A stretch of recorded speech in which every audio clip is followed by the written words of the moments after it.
ரொம்ப ரொம்ப டேஸ்டாவும் இருக்கணும். அதே சமயம் ரொம்ப சிம்பிளாவும் செய்யணும். அப்படி ஏதாவது ரெசிபி வேணும் அப்படின்னு நினைச்சீங்கன்னா இந்த ரெசிபியை ட்ரை பண்ணி பாருங்க.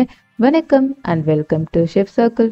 இன்னைக்கு நம்ம வீடியோல ரொம்ப ரொம்ப டேஸ்டான பூண்டு குழம்பு எப்படி சிம்பிளா செய்ய போறதுன்னு தான் பார்க்க போறோம்.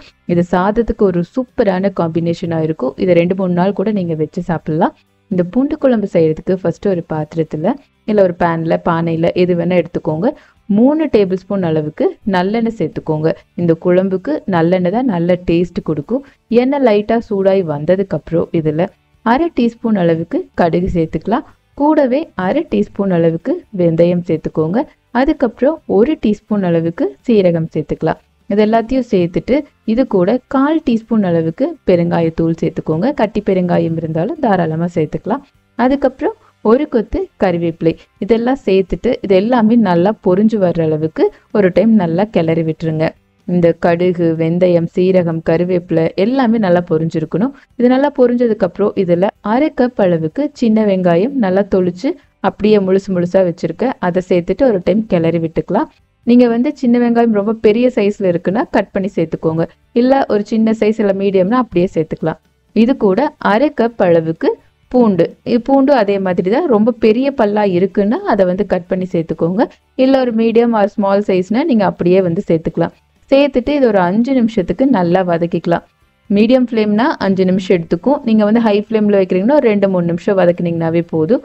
வதங்கினதுக்கு அப்புறம் இதுல 2 தக்காளியை நல்ல பழுத்த தக்காளியை பொடி பொடியா கட் பண்ணி வச்சிருக்க அதையும் சேர்த்துட்டு இதையும் நல்லா 2 நிமிஷத்துக்கு வதக்கிக்கோங்க. வெங்காயமும் பூண்டும் ஒரு 3/4 வாசி வதங்கியிருந்தாவே போதும். இப்போ பேனை கவர் பண்ணி ஒரு 5 நிமிஷத்துக்கு மீடியம் ஃப்ளேம்ல வச்சு குக் பண்ணீங்கன்னா இந்த தக்காளி எல்லாம் நல்லா மசிஞ்ச பதத்துக்கு வந்துடும். அதுக்கப்புறம் ஒரு டைம் நல்லா கிளறி விட்டுக்கலாம். தக்காளி மூடி வச்சு குக் பண்ணும்போது கொஞ்சம் ஈஸியா குக் ஆயிரும். இந்த மாதிரி நல்லா மசிஞ்சு வந்துடணும். அந்த ஸ்டேஜ் வரைக்கும் இதை குக் பண்ணிட்டு இதுல 1/2 டீஸ்பூன் அளவுக்கு மஞ்சள் தூள் சேர்த்துக்கலாம்.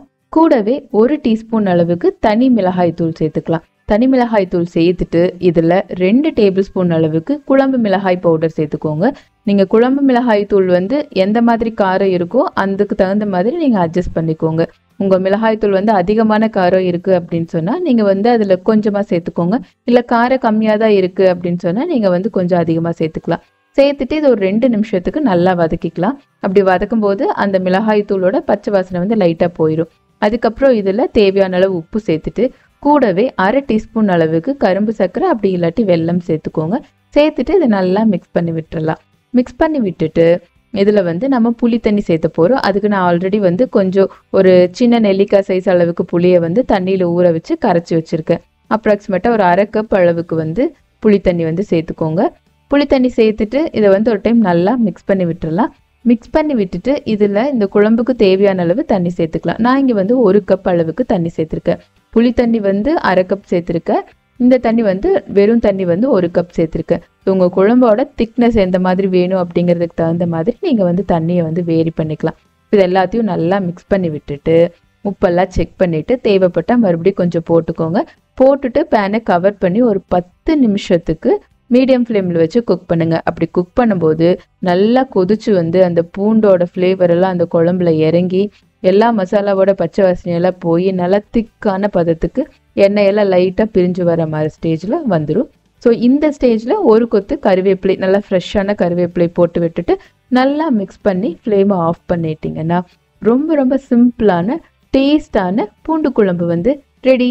இந்த பூண்டு குழம்பு மதிய சாதத்துக்கு ஒரு சூப்பரான காம்பினேஷனா இருக்கும். இந்த பூண்டு குழம்புக்கு காம்பினேஷனா நீங்க எந்த பொரியல் செஞ்சு சாப்பிட்டாலுமே நல்லா இருக்கும். ஸோ இதை நீங்க 2-3 நாள் கூட தாராளமா வச்சு சாப்பிடலாம்.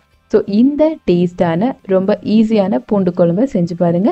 செஞ்சு பார்த்துட்டு எப்படி வந்துச்சு அப்படின்னு சொல்லி உங்களோட ஃபீட்பேக்கை எனக்கு கமெண்ட்ல சொல்லுங்க. ப்ளஸ் உங்களோட சப்போர்ட் இல்லாமல் எதுவுமே பாசிபிள் கிடையாது.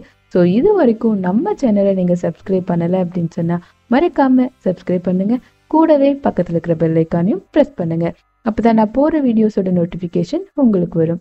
தேங்க்யூ ஃபார் வாட்சிங். Take care. பாய்.